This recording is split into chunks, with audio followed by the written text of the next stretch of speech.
Welcome, ladies and gentlemen. I want to appreciate you so much because of the great support. Please consider subscribing to this channel if you have not subscribed to.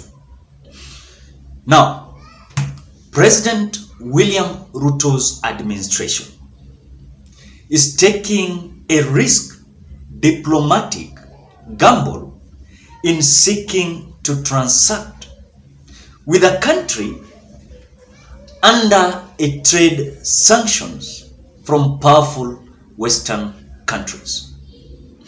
When I saw this news, it was just a big shock.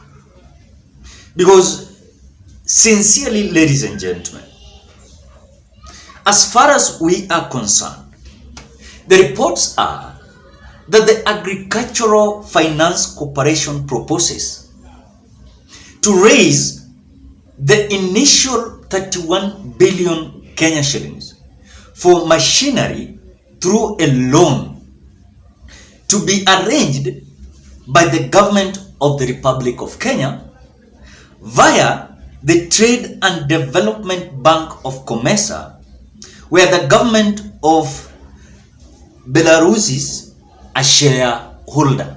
That is what we are being told. Now, I want you to understand how this scheme and the scam is coming in the midst. Kenyans are passing a lot of challenges. And when you look at even the frustration is so high, but the government of Kenya has decided that now tractors are the most important and crucial thing that you need. Billions worth of imported machines will be dumped on 4 government entities: Kenya Prison Service, National Youth Service, Kenya Agricultural and Livestock Research or organization, and the Agricultural Development Corporation. That is the secret and the reason why they have come out to say that they're going to mobilize 31 billion Kenya shillings to go and purchase tractors. And these tractors, the tender is being given to a certain country called Belarus, which, according to the reports that we are getting, is that the government of Kenya and the administration of William Samoei Ruto is at risk having a diplomatic gamble in seeking to transact with a country under trade sanction from powerful Western countries. The company to execute the multi-billion Kenya shillings deal from the Belarus side is Dubai-based SPV type established in 2017 by Belarus by the name African Trade DMCC. It features in nearly all correspondence, including a cabinet memo. Now, the government plan to import tractors, high-speed propelled forage harvesters, at typing lorries from Belarus is risking this government to be in a big problem where you look at the different situation that Kenyans are passing through, is that they have come out to realize that the tractors are more important than even anything that Kenyans are passing through. We are being told that they're hurrying through this transaction, which the alarm that has been raised is that there is a possibility of Kenyans or Kenyan administration losing huge sums of money when it comes to this tender of importing tractors from Belarus country. When you look at the stories of this country, it's the same thing that I want to relate with what happened in the IEBC Commission. When the tender was given to this firm called Smartmatics, We are being told that they said, including Wafula Chebukati and the CEO of IEBC, Hussein Marjan, said that when they were giving tender to Smartmatics company, they believed that Smartmatics company was very clean and was not having any case. But upon their realization, they understood that this company or this firm manipulated election in different countries across the Republic of Kenya. And even reports came from Venezuela, where they claimed and also confessed that they manipulated the election of Venezuela. Now, when you look at also the tender that is being given to this country, Belarus, we are being told, and the alarm is being raised, that in any case Kenya's administration is going to decide to have a transaction or business with this so-called country, Belarus, they must be very serious. Because we are being told that the 31 billion tractor gate scam is at a point where Kenyans are passing a lot of challenge. And I want to give you a secret. This country that is going to be given this tender is that the Eastern European nation and all of Russia is under US and EAU or EU sanction.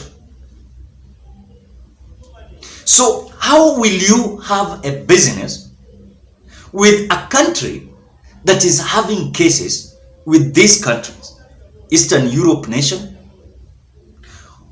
and all or an ally of Russia is under US and European sanction?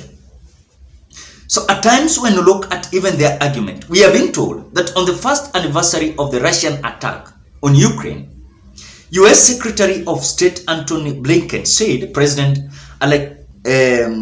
Lukashenko regime will pay severe economic price of the aggression against Kiev and one of weaponizing sanction to target export controls to cut off Belarus access to virtual technology inputs. Because we are being told that that country is dealing with this virtual technology inputs. So when you look at even their argument is that Kenya to raise 31 billion, and this 31 billion Kenyan shillings is going to be in form of loan. Then we know whatever is happening in our country, they say that this is the freedom, and the freedom is here, and their time is to feast, and their time is to eat. That is whatever they are doing.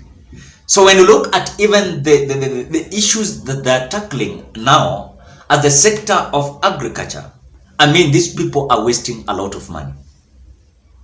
You can even come and take that 31 billion Kenya shillings, borrow that 31 billion Kenya shillings, then support farmers, Kenya farmers, with farm inputs. I mean, tractors are not so much crucial, important issue as we speak now. The farm inputs are so much important. Let this 31 billion Kenya shillings be invested when it comes to fertilizers, when it comes to seeds, you know, when it comes to funding farmers. Because farming has a lot of inputs that are needed. So when you look at them, they're just arguing that Kenyans are in need of tractors. In fact, the tractors that will come then will just be deposited there, which they will not have any kind of job as farmers are concerned. So according to me, I think this is just petty decision towards whatever it is so important that they should come out to initialize before they come out telling us that they are going to raise 31 billion Kenyan shillings as a loan to purchase tractors from Belarus. And again, this Belarus country has been sanctioned because of the certain issues that Western and US countries came out raising about this country. So according to my opinion, I see there is no need for this 31 billion tractor get scam. There is no need. There is no need. Let them initialize something that is so crucial to farmers in the Republic of Kenya. Let them support them in fertilizer. Let them support them in seeds. Let them support them in workers that are working in farms. Let them support them in kind of way that they're going to ensure that they're going to bring up Kenyans. You cannot support a country where the products or goods that you're getting from that country is not going to help Kenyans. I know it is good, important that our technology to be improved, but at this moment, Kenyans does not need tractors as far as we are concerned. They need the price of unga to be lowered. Let the Ministry of Agriculture come out to use 31 billion Kenyan shillings to use in a way of ensuring that this price of unga is going to be lowered. And I want to tell you one thing. If William Ruto will decide that they're going to lower the price of unga, Kenyans will celebrate. So ladies and gentlemen, what are your thoughts? Drop your opinion at the comment section below. Otherwise, I want to appreciate you so much because of great support. Please consider subscribing, liking, commenting, and sharing this video. Bye bye till you meet on another video.